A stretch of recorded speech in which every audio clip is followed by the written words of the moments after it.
Despertar Espírita, uma reflexão sobre o sentido da vida.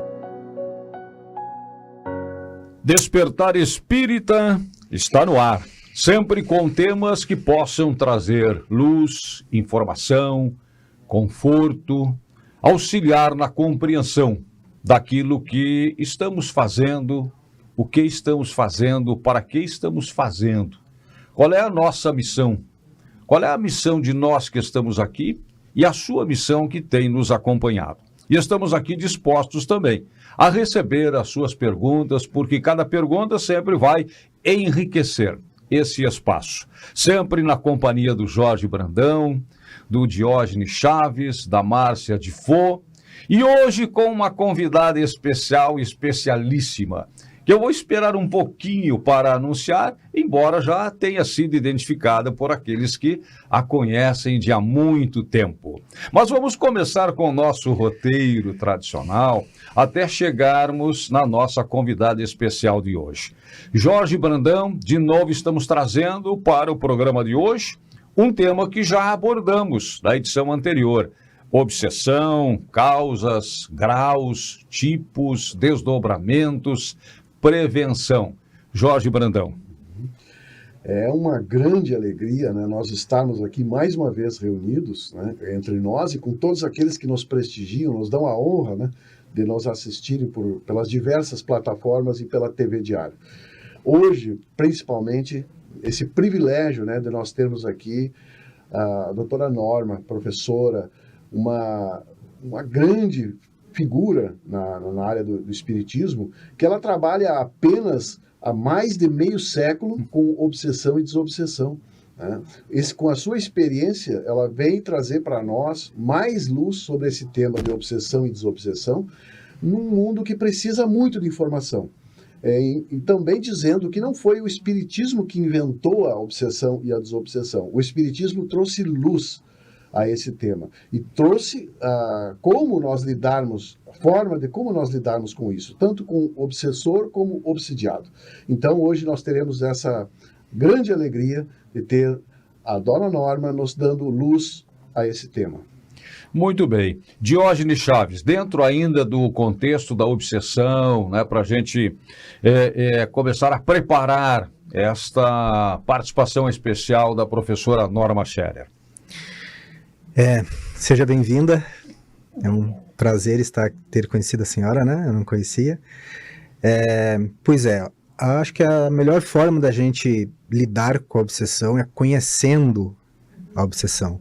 Muitas pessoas são influenciadas e não sabem que estão sendo influenciadas, né? Então, na medida que a gente vai conhecendo o processo da obsessão, né? A gente vai conhecendo mais a espiritualidade, a gente vai adquirindo mais ferramentas para lidar com isso, né? Avaliando nossos pensamentos, entendendo que parte muito da nossa conduta, né? Dos nossos sentimentos. Então, assim, eu acredito que vai ser bem rico hoje, né? E tô aqui, ansioso, né, para fazer algumas perguntas também.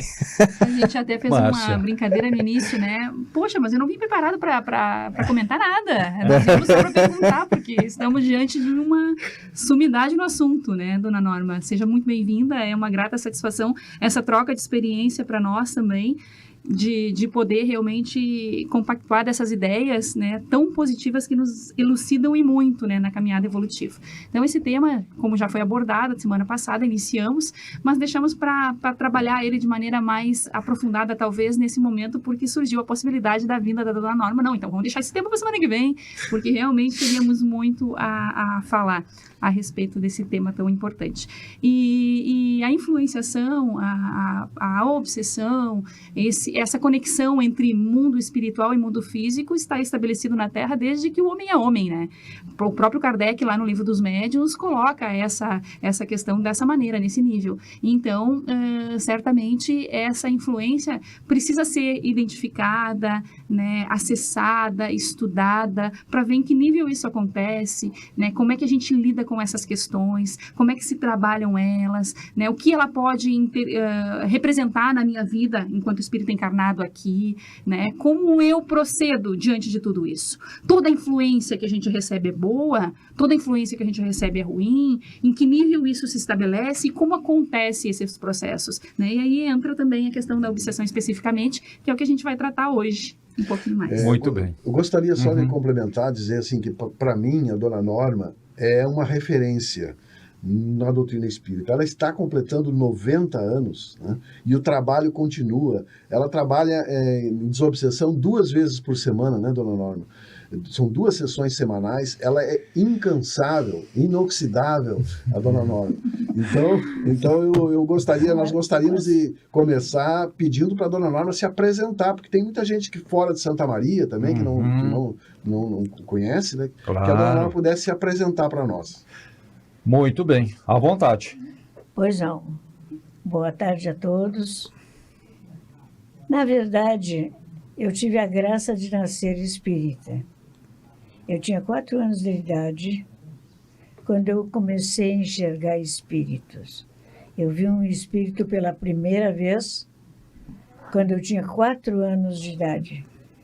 Como meu pai era espírita, foi um dos que precederam o espiritismo em Santa Maria, ele chamou 4 amigos, formaram um grupo de 5 e começaram a me ensinar pacientemente o que era espiritismo. Foi aí que eu descobri que nós não morremos, que nós apenas deixamos o corpo físico e continuamos tal como éramos, sem banho de santidade, sem melhorar nem piorar, com todos os defeitos que tínhamos, com todas as boas vontades que carregávamos, com tudo aquilo que constituía o nosso eu. Continuamos como éramos e que, se éramos voltados ao ódio, continuaremos cultivando o ódio.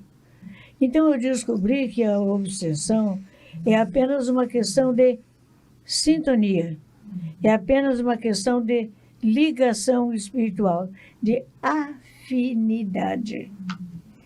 Embora o obsidiado se queixe sempre do obsessor, ele é tão responsável pela sua obsessão quanto aquele que o obsidia. O que é o motivo da obsessão é o pensamento. Qualquer pessoa obsidiada pode se livrar da sua obsessão aprendendo a pensar. A base de tudo está como na lição de Jesus, amar ao próximo. Se não amamos ao próximo, abrimos o espaço para as coisas negativas, para as coisas ruins, para aquilo que pode nos acontecer de pior. Então, tudo depende de como nós pensamos. E é por isso que a gente precisa dizer sempre ao obsidiado que ele é o seu próprio remédio, que ele é o seu curador. Vai depender dele modificar o nível dos seus pensamentos. As coisas acontecem por sintonia. Se eu penso mal, penso numa escala menor e vou encontrar pessoas que pensem da mesma maneira. Como eu estou atrasado, vou conviver com espíritos espiritualmente atrasados. Então, vou viver sofrendo problemas e dificuldades.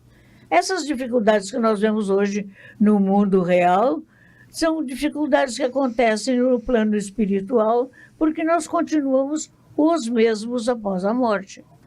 Então, é preciso que a gente aprenda a pensar em primeiro lugar, que a gente aprenda a se policiar, a policiar os próprios pensamentos, que a gente aprenda a subir um degrau cada vez que precisa, elevar-se, melhorar-se, para não estar junto com pessoas que podem nos prejudicar. Então, é preciso que a gente aprenda que a chave da obsessão está no pensamento do encarnado. Claro que o desencarnado também está agindo pelo pensamento, mas o encarnado, que se queixa tanto de estar obsediado, pode livrar-se da obsessão, desde que ele não entre mais na sintonia do espírito que o está prejudicando. Se ele pensar melhor, aprendeu a amar mais, aprendeu a ter mais consideração com os outros, aprendeu a ser tolerante, aprendeu a ter paciência, aprendeu a perdoar. Se ele vai aprendendo aos poucos e vai se melhorando, ele vai escapando da obsessão. Professora Norma, a obsessão, ela se dá apenas do desencarnado em relação ao encarnado? Não. Nós sabemos que a obsessão existe de pessoa para pessoa. Como é o pensamento, basta ser um ser humano para poder obsidiar ou ser obsidiado. Eu posso resolver que eu vou obsidiar alguém e conseguir isso, e posso também resolver que eu não vou deixar que me obsidiem e decidir isso e conseguir me libertar de qualquer influência. É só o pensamento que vai resolver isso. Se alguém quer me prejudicar e eu penso na mesma sintonia, o prejuízo vai me alcançar. Se alguém quer me prejudicar, mas eu estou acima dessa sintonia, não, o pensamento vem reto e não alcança a mim. Kardec fala muito também, na doutrina espírita, aliás, a obsessão e desobsessão está em todos os livros, né, da literatura básica, mas ele fala muito na auto-obsessão. Né, muito comum. Que é realmente algo que... É o pensamento mau, é o pensamento errado, é o pensamento distorcido, como nós dizemos. Porque, segundo essas informações, o sentimento de culpa, a baixa autoestima, isso faz com que a vibração também fique muito baixa. Baixa autoestima, e aí a pessoa começa a sentir piedade de si mesma. Autopiedade. E no momento em que ela entra em autopiedade, ela baixa o nível completamente, e aí qualquer obsessor atinge a pessoa. Não dura muito tempo a auto-obsessão, né? Logo começa um processo obsessivo de uma interferência exterior por conta do o processo obsessivo pode ser muito doloroso, dependendo, porque às vezes acontece o seguinte, já vi isso muitas vezes, o obsediado gosta, ele se acostuma, ele aceita a obsessão, ele gosta de sofrer, ele se impinge um sofrimento. Kardec diz que ele se compraz. Exatamente, ele se compraz naquilo.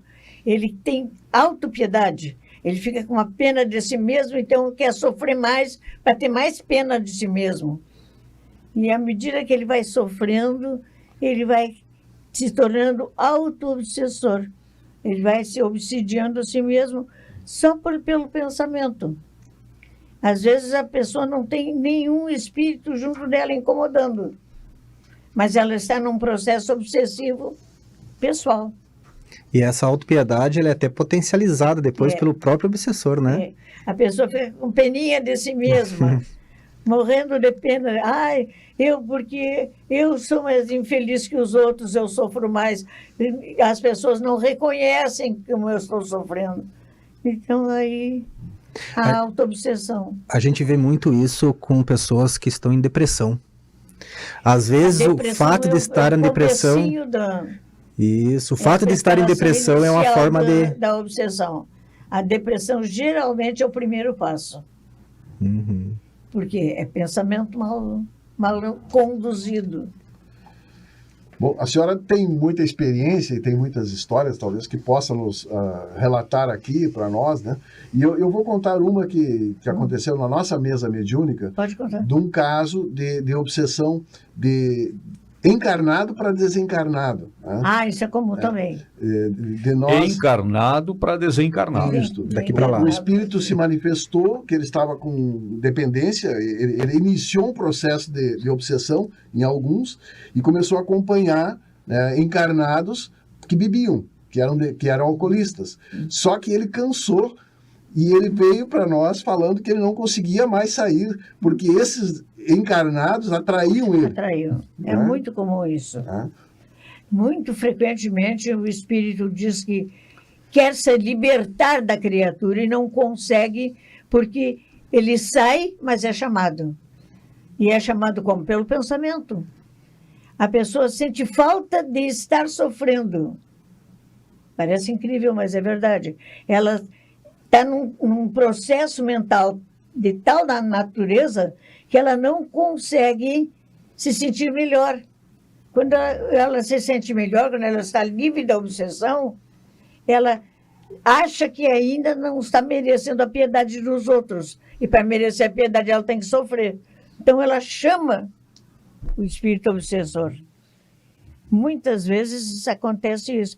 A obsessão começa sendo do desencarnado sobre o encarnado e acaba revertendo de encarnado para desencarnado. E o processo obsessivo, ele pode terminar com a desencarnação? Pode terminar com a desencarnação. É um caso que eu estava contando ao Brandão ainda há poucos dias eu fiquei sabendo de uma criança que foi levada ao centro espírita porque nenhum pediatra tinha resolvido o problema. Que idade tinha? A criança tem 2 anos de idade.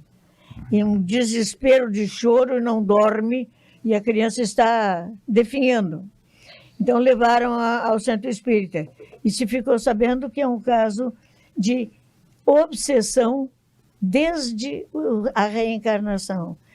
O espírito reencarnou obsidiado. Ele reencarnou e os outros 2 espíritos que o assediam estavam junto com ele e junto com ele continuaram. E continuam com essa criança que não tem condições de se defender por um momento.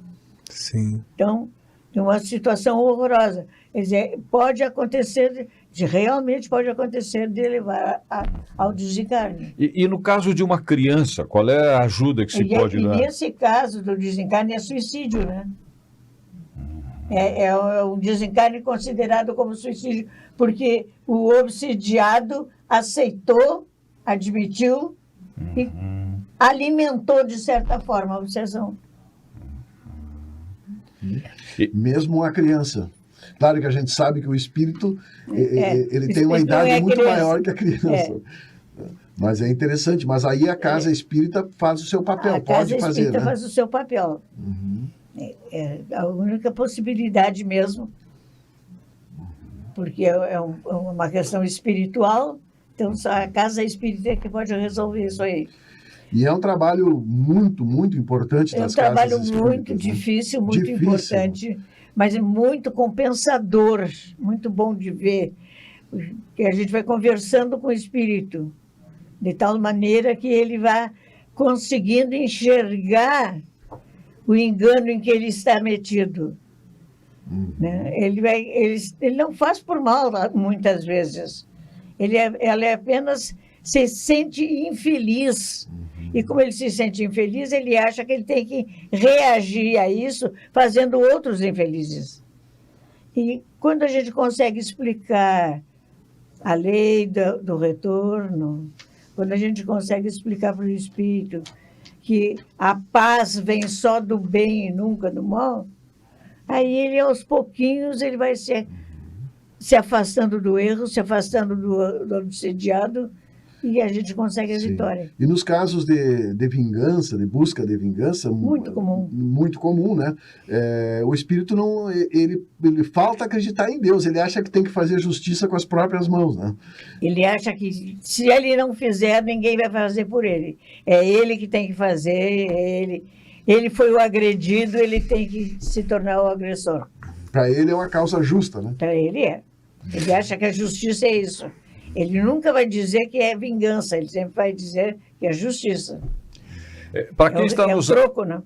quem está nos acompanhando agora, quando eu perguntei à professora Norma a idade desta criança, como é que se trata uma criança com 2 anos e com esse tipo de obsessão, né? O Jorge Brandão, na sua intervenção, respondeu, esclareceu, né? Porque, na verdade, a idade nesse plano agora é 2 anos.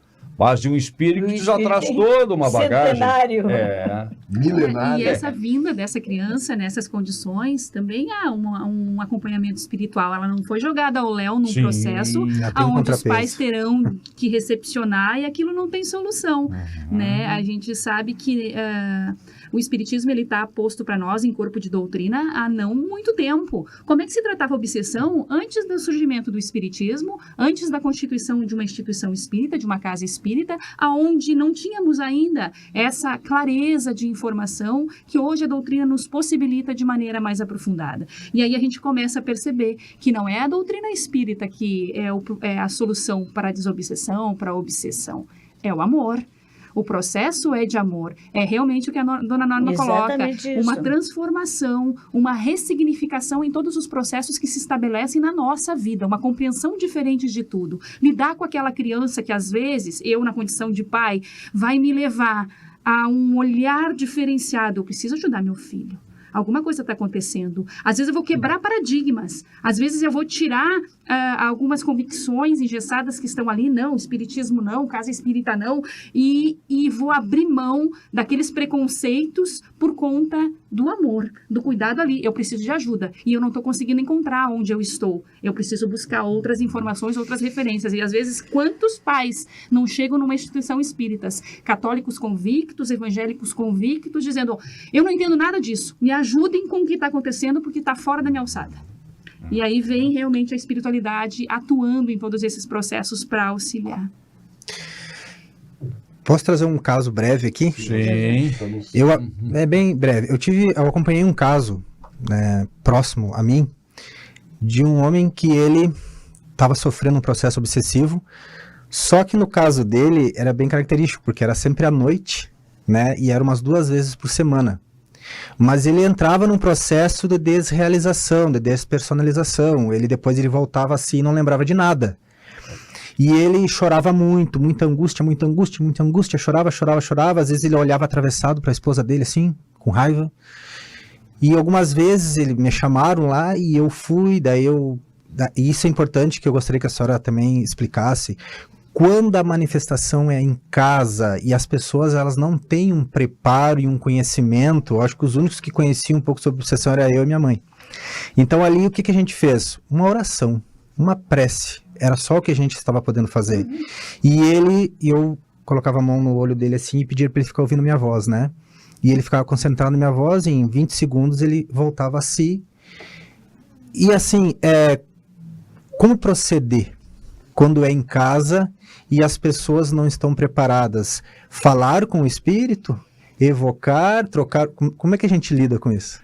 Professora Norma, a senhora pode responder daqui a pouquinho? Pois não tem problema nenhum. Ok, vamos fazer o intervalo então. Olha, já vamos retomar o programa com a resposta da professora Norma a essa questão colocada pelo Diógenes. O Despertar Espírita faz um intervalo que é bem curtinho e já volta. Despertar Espírita, uma reflexão sobre o sentido da vida. Escola Nossa Senhora da Providência, 57 anos educando com base nos princípios pedagógicos guarnelianos. Faça parte dessa história. Atendemos berçário, educação infantil, anos iniciais, anos finais. Escola Nossa Senhora da Providência, educar pelas vias do coração. Fone 3221-1862.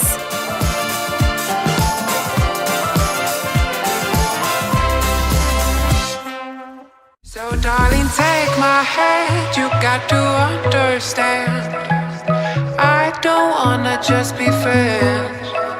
Come away with me and live my fantasy, I don't wanna just be friends.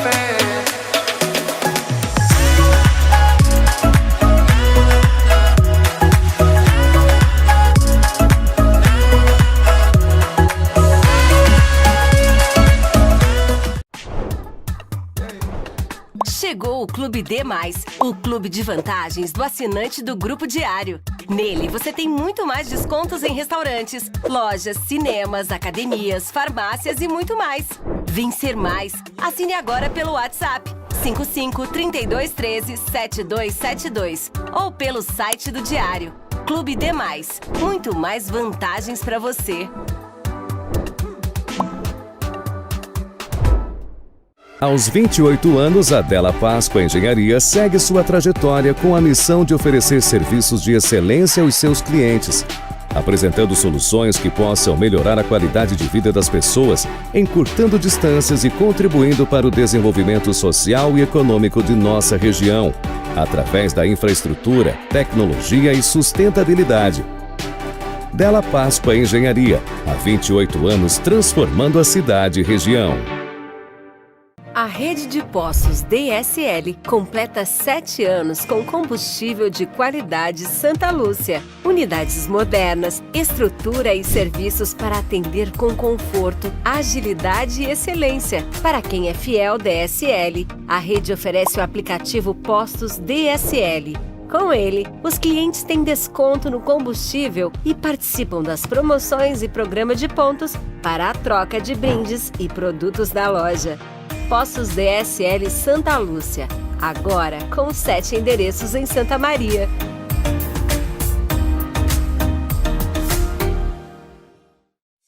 Despertar Espírita, uma reflexão sobre o sentido da vida. Despertar Espírita está de volta. E antes do nosso intervalo, ficou uma questão no ar, colocada pelo Diógenes, tá? Para ser respondida pela professora Norma. Como é que se trata uma situação como esta, que foi relatada pelo Diógenes, de um episódio que acontece dentro de casa? Em casa, fora da casa espírita. Em casa, envolvendo os componentes da família, os integrantes da família. Como é que se trata disso na hora, professora Norma? Em primeiro lugar, a gente tem que lembrar uma coisa. Não existe sofrimento individual. Nunca um sofrimento atinge uma pessoa só. Ele atinge mais a uma pessoa, mas atinge os seus parentes, os seus amigos, as pessoas que gostam daquela criatura. Não existe sofrimento para uma pessoa só. O sofrimento é tão educativo que ele sempre é coletivo. Ele sempre atinge um grande número de pessoas. Nesse caso da obsessão em casa, de a pessoa estar localizada no meio da família, a obsessão não é só daquela criatura que sofre o problema, mas atinge todos os que estão em torno dele, todos os familiares. Todos eles sofrem, de alguma maneira, as consequências daquela obsessão. Mas a única forma de resolver esse problema é entender que ele é espiritual, que depende do pensamento. Então, a solução é exatamente a que foi tomada, oração. Todos os que estão em volta se concentram e pedem ajuda a Deus. É o amor que salva as criaturas, como tu disseste, mas é o amor que resolve todos os problemas. Então, se os que estão em torno, isso em qualquer caso, os que estão juntos, se juntarem e fizerem uma oração sincera, na mesma hora o problema fica resolvido ali, pelo menos temporariamente. Por quê? Porque sobe o padrão mental da casa, do lugar onde a criatura está, e aí o obsessor se sente mal, ele não tem condições de acompanhar aquela vibração, ele é expulso daquele ambiente. Mas é expulso só pelo amor, pelo pensamento bem conduzido. Dona Norma, o que a senhora diz dessas tentativas de desobsessão através de gritos e amuletos que a gente vê na televisão, em filmes? Às vezes isso até ajuda o obsessor. Isso até ajuda, porque cria um clima de discórdia, de desânimo, de confusão, e ajuda, o obsessor gosta muito disso. Se alimenta disso? Geralmente ele se alimenta, ele se sente amparado, né? nessa gritaria, na confusão que as pessoas fazem. Ele se sente bem, porque a vibração é tão negativa que concorda com a vibração do obsidiado. Se alguém chegar nesse grupo aí de gritaria e fizer uma prece, baixar a cabeça, fizer um Pai Nosso, ou pedir a Deus que ajude as criaturas, imediatamente a gritaria passa. Uma prece sincera, né? Uma prece sincera. Um pedido, meu Deus, me ajuda, meu Deus, ajuda fulano de tal, meu Deus, ajuda as criaturas que estão sofrendo, pronto. Só esse bom pensamento. Jesus agia assim, né? Ele nunca precisou de fazer nenhuma fantasia. Nunca precisou de fazer místicas. Simbolismos, né? Nunca precisou nada disso. Era a elevação moral, né? Isso, a elevação moral. Aí, claro que tinha a autoridade moral, né? Professora Norma, nesses graus de obsessão temos a subjugação. Temos a subjugação, que é o mais grave de todos os graus. Né? A subjugação, antigamente, no meu tempo, quando eu aprendi, se chamava possessão. Mas o nome dá a ideia de que o espírito vem e se apossa, se adona do corpo da criatura. Isso não acontece. Nós sabemos que o espírito é responsável pelo corpo enquanto ele está encarnado. Então, ele não pode se desprender totalmente. No sono, ele se desprende parcialmente. Na obsessão, na desobsessão, na mediunidade, ele se desprende parcialmente, mas sempre parcialmente. Então, por isso a ideia de possessão não é correta.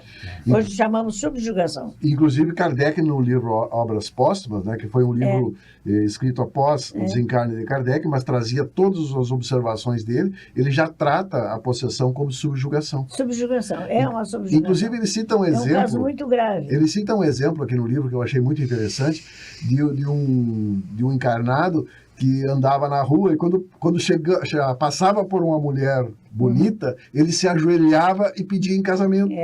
Tá? Por todas as mulheres que ele passava, ele se ajoelhava e pedia em casamento. Só que depois que ele fazia isso, ele tinha um sentimento tão ruim e ele ficava tão constrangido que ele não sabia onde ir. Ele acabou indo lá para a Sociedade Parisiense para fazer um trabalho de desobsessão. Né? Porque então a subjugação naquele momento... Ele se deu conta, mas naquele momento ele não consegue. Mas isso varia, né? Não é por 100% do tempo que ele vai ficar influenciado, né? A psiquiatria, ela ainda considera o termo possessão, né? A psiquiatria, né? Que ela vai falar lá de amnésia dissociativa, dissociação da personalidade. Assim, eu não sei o exemplo que a senhora traz, uma experiência de quem procura a senhora e já tem um diagnóstico médico, esquizofrenia, tem algum diagnóstico estabelecido pela psiquiatria. Como lidar nessas situações, assim? Frequentemente a Casa Espírita recebe pessoas com diagnóstico de esquizofrenia ou coisa parecida. E o tratamento é o mesmo. Nós sabemos que a única possibilidade é reverter o mal pensar, o mau pensamento. A única possibilidade de cura é fazer com que a pessoa entre num outro padrão de espiritualidade. Quer dizer, que ela cresça como espírito que é, se melhore, para então poder se livrar da possessão. E é importante também a gente lembrar, né, que o espiritismo anda de mãos dadas com a ciência, né? Também. Absolutamente não se pode desprezar a ciência nunca. É complementar, né? Nunca mesmo. Sempre se diz, segue a receita do médico e, além disso, faz as tuas orações. Tem um livro do Emmanuel, Estude Viva, e ele trata ali também de um outro tipo de obsessão, não exatamente trabalhado por Kardec, mas ele fala da meia obsessão. E ele diz que essa é uma das características que mais tem trazido dores para a Terra, justamente pela dificuldade de identificação. Porque o que ele coloca ali que seria a meia obsessão? É aquela pessoa que hoje ela está perturbada, a semana que vem ela está bem, ela está eufórica, ela está tudo bem na vida dela, dali a pouco ela entra num processo de novo, de dor, fica doente, dali a pouco ela melhora, e como ela acha que está tudo bem e é um processo natural, esse vai e vem da condição, ela não procura ajuda. Ela não consegue identificar esses quadros, esses episódios como um processo de obsessão acontecendo ali. Porque estrategicamente o mundo invisível que atua no mal nos conhece, nos percebe e sabe desses dramas que a gente vive e o que seria mais aprazado, propício no nível da interferência. Então, uma obsessão mais grave que chega, o indivíduo vai procurar ajuda de imediato. Ou um caso leve, mesmo numa obsessão simples, onde o indivíduo percebe que tem alguma coisa errada, eu ando com muito sono, eu ando muito irritado, ele começa a se dar conta que alguma coisa está errada na obsessão simples também, né? E acaba que com isso se busca uma ajuda. Então é mais fácil uma identificação. Um processo de subjugação, quem está fora acaba tendo essa visualização mais clara e também, por consequência, acaba atuando num processo de tentativa de auxiliar aquele indivíduo. Mas esses processos, diz o Espírito Emmanuel, desta meia obsessão, nem a gente se dá conta e a maioria da humanidade vive. Porque isso interfere diretamente na vida e é um potencializador que está presente ali nos principais dramas. Um crime, não sei como isso aconteceu, eu jamais teria agido dessa maneira num quadro normal, eu não sei o que se deu naquele momento, o estado emocional se alterou a tal ponto e eu agi.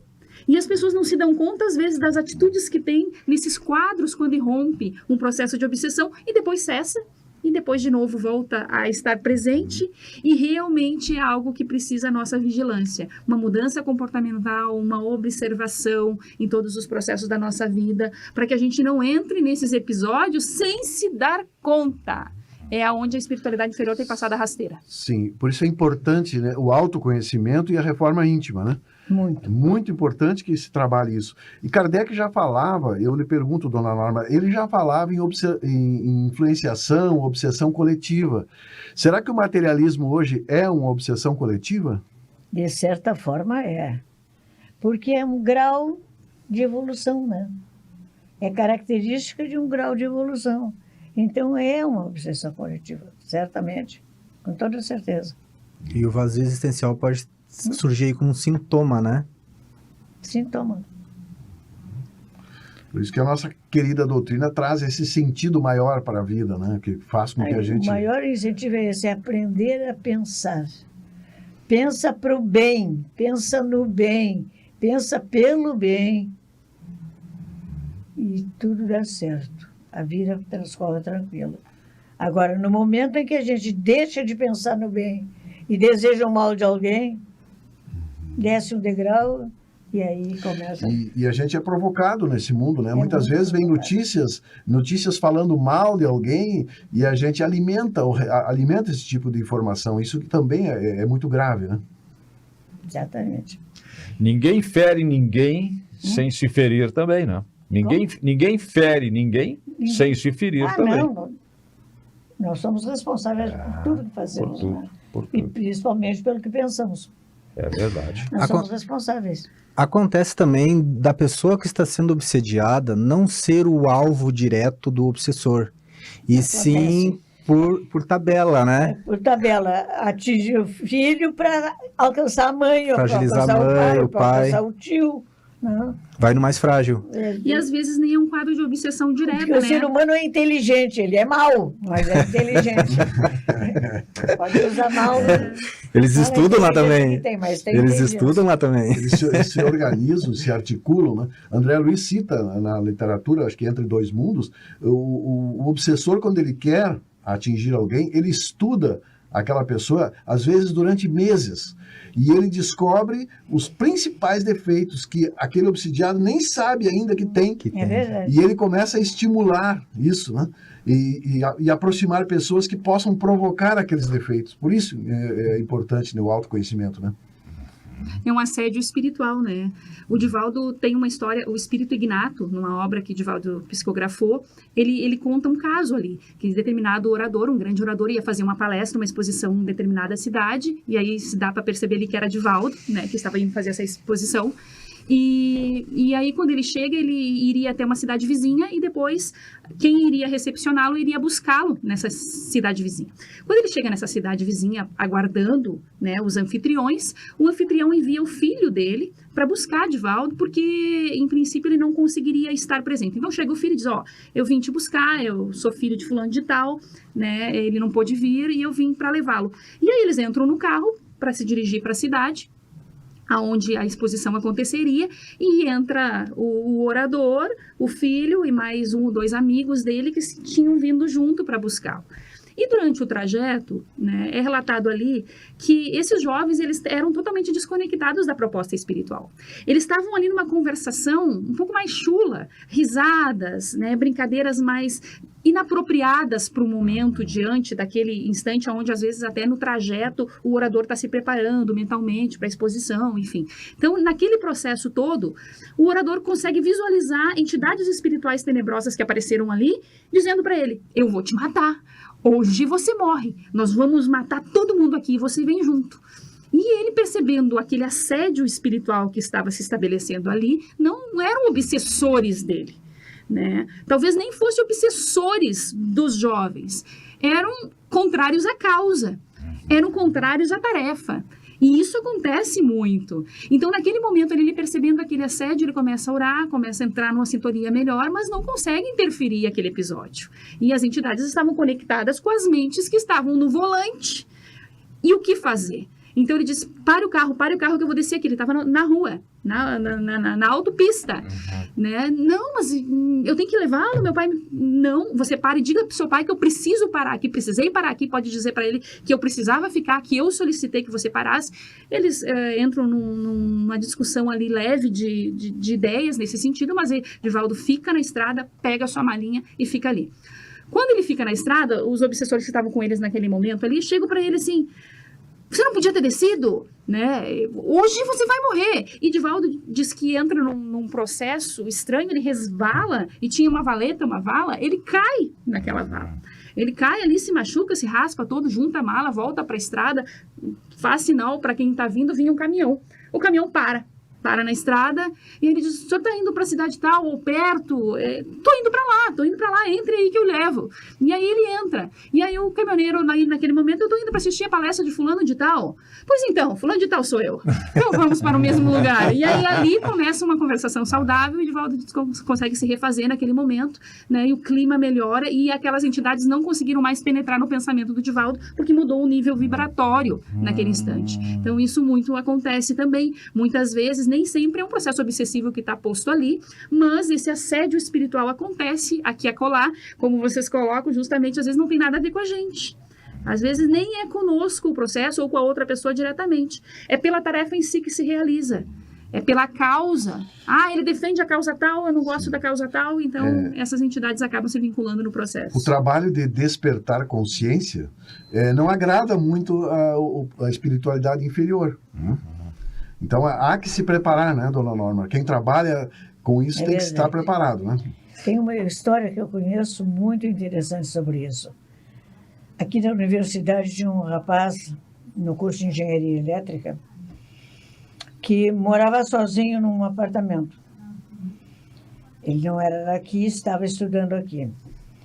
Quando ele entrava em casa, ele tinha que acender a luz, e quando botava o dedo para acender a luz, ele sentia que tinha uma mão ali no computador. E ele não podia acender, sentia aquela mão, e levava um susto, gritava, tocava de novo, sentia de novo a mão. E aquilo foi se repetindo. Cada vez que ele chegava em casa, que ele queria acender a luz, ele sentia aquela mão ali.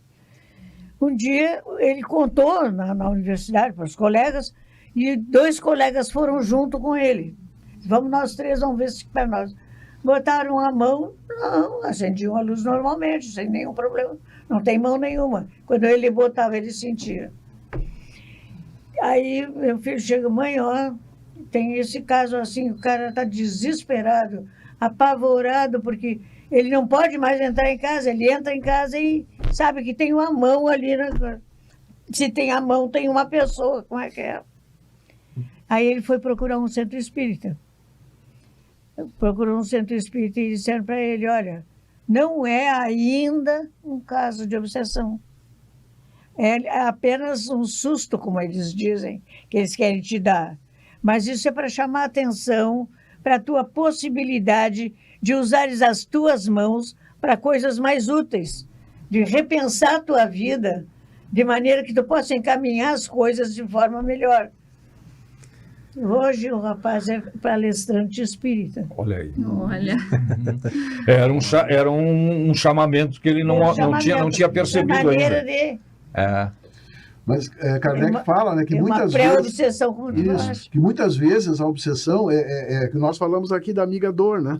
Muitas vezes a obsessão faz esse trabalho acontecer, esse trabalho interno de autodescobrimento, né, de esforço. Então, acho que tudo vai convergindo para a melhora, né? Para que a gente... Porque o obsessor é um irmão nosso. É um irmão nosso equivocado. Né? E como nós já comentamos aqui, né, Jesus falou que nenhuma ovelha se perderá.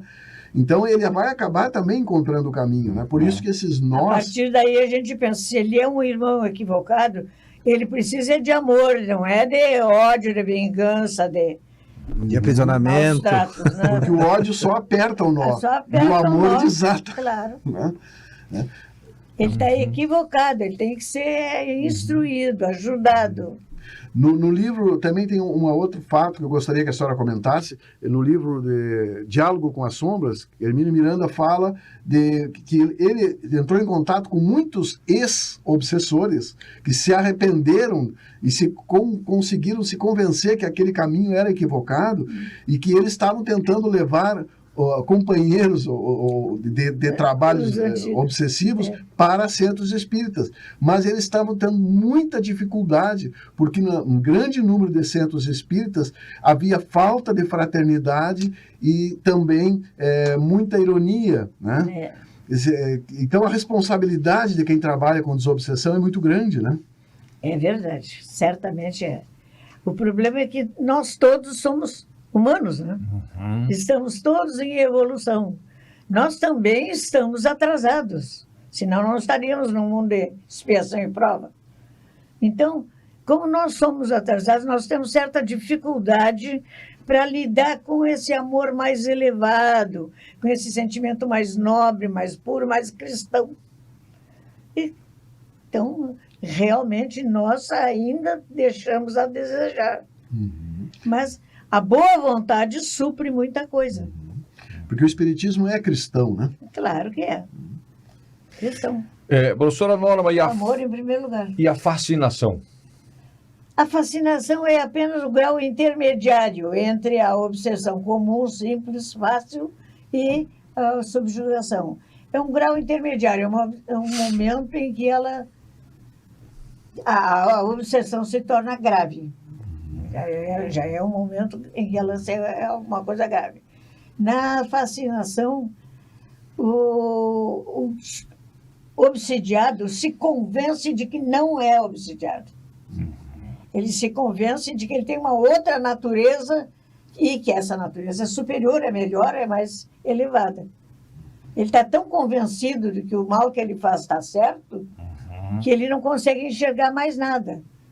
Então, aí tem o trabalho de convencimento é muito maior, muito mais difícil.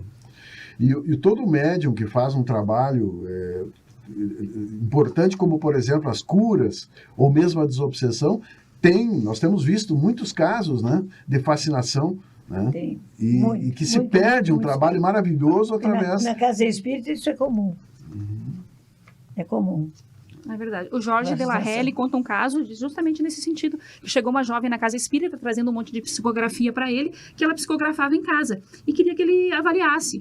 E ele começou a avaliar aquilo, porque ele tinha que dar um respaldo para ela, um retorno, e começou a conversar com ela a respeito, porque eram coisas sem pé nem cabeça. Ele dizia que eram absurdos, verdadeiros absurdos, totalmente desconectados da realidade. E começou a conversar com ela sobre aquilo. Aí chegou um determinado momento que parece que essa determinada entidade que estava envolvida com ela disse que ela deveria se afastar de todos, que ela tinha que se afastar daqueles que estavam contra a causa dela porque era por inveja, era porque ela era um espírito superior. Então, na verdade, essas entidades também incentivam e instigam esse processo. A gente não pode esquecer que não se planta nada, o obsessor ele não planta nada, ele só rega.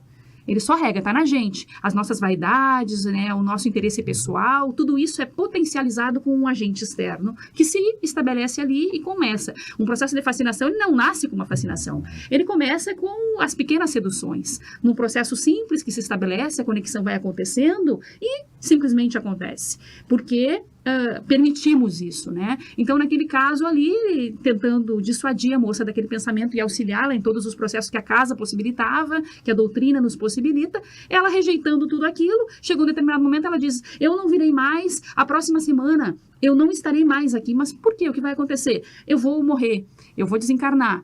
Os espíritos que estão comigo já me disseram que minha tarefa se concluiu aqui e na próxima semana eu já não estarei mais aqui. Ele tenta conversar com ela alheia ao pensamento positivo que está tendo de interferência ali e vai embora. Na próxima semana ele está lá fazendo a exposição, ela está sentada novamente no público.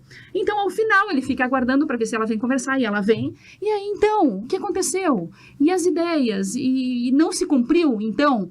Não, se cumpriu, eu morri. Como assim você morreu? Você está aqui? Não, eu morri. Eu morri, mas eles me ressuscitaram de novo. E aí, eu estou aqui, agora eu não sou mais esse nome. Eu tenho um outro nome, meu nome é tal.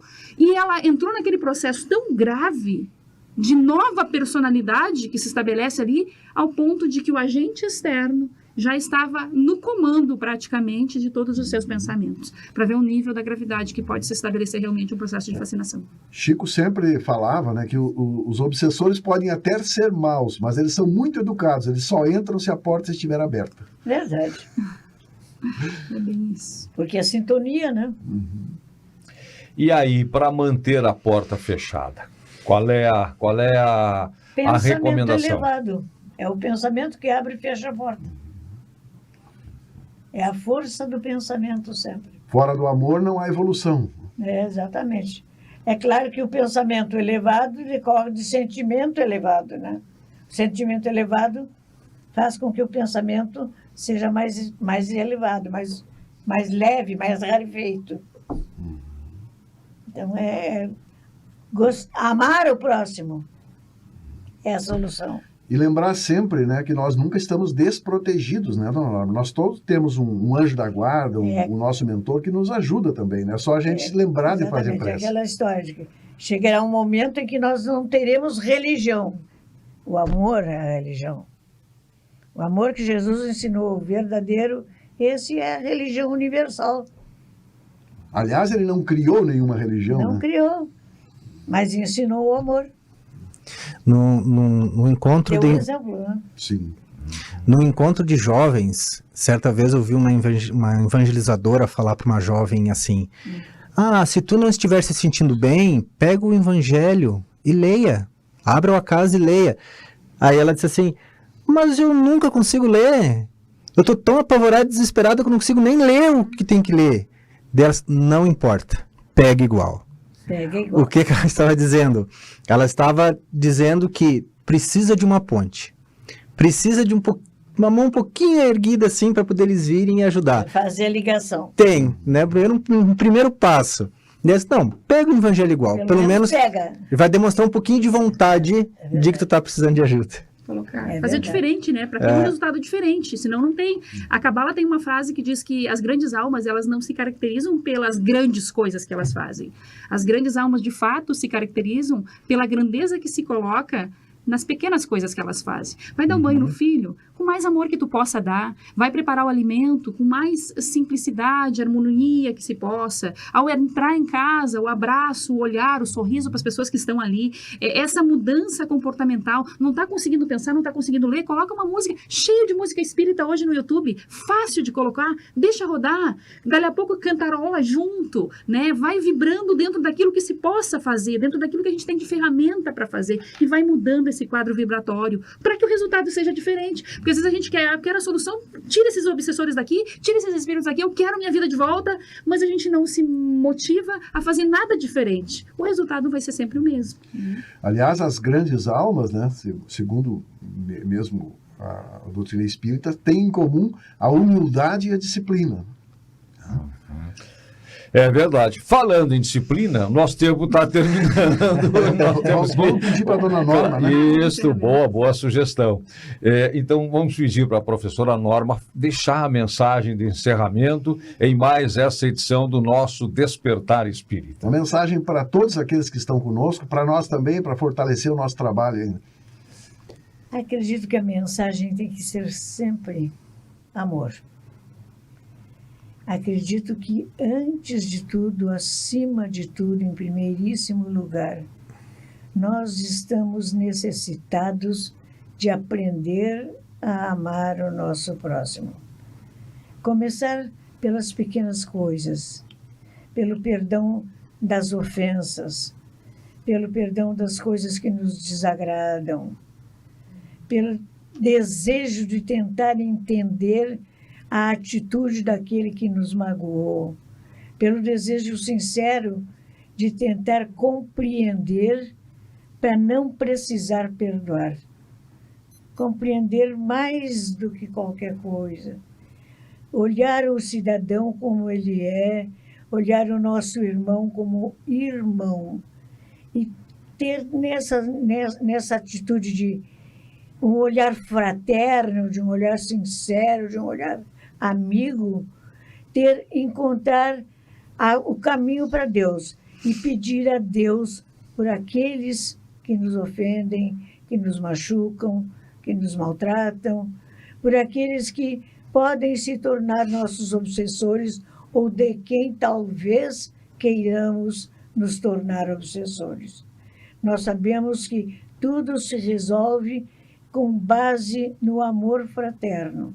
Se nós aprendemos a amar os outros, a perdoar as pequenas ofensas, a perdoar as ingratidões, a entender a criatura no grau e evolução em que ela está, certamente nós vamos aprendendo o caminho do bem.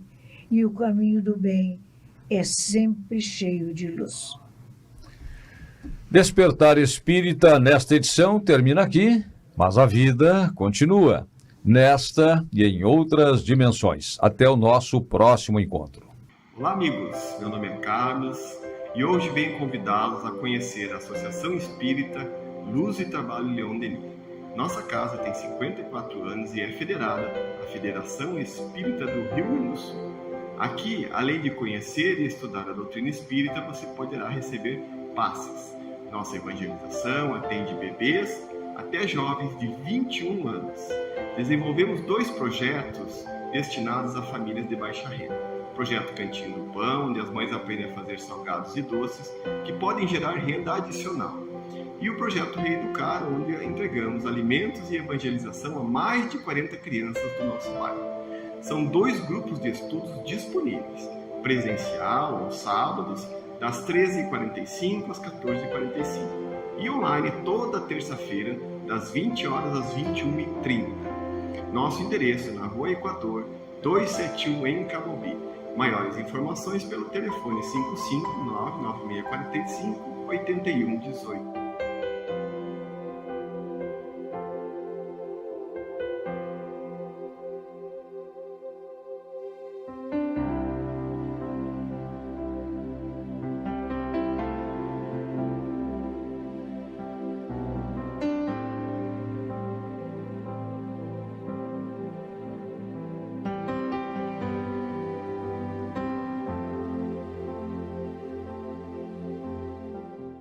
Despertar Espírita, uma reflexão sobre o sentido da vida.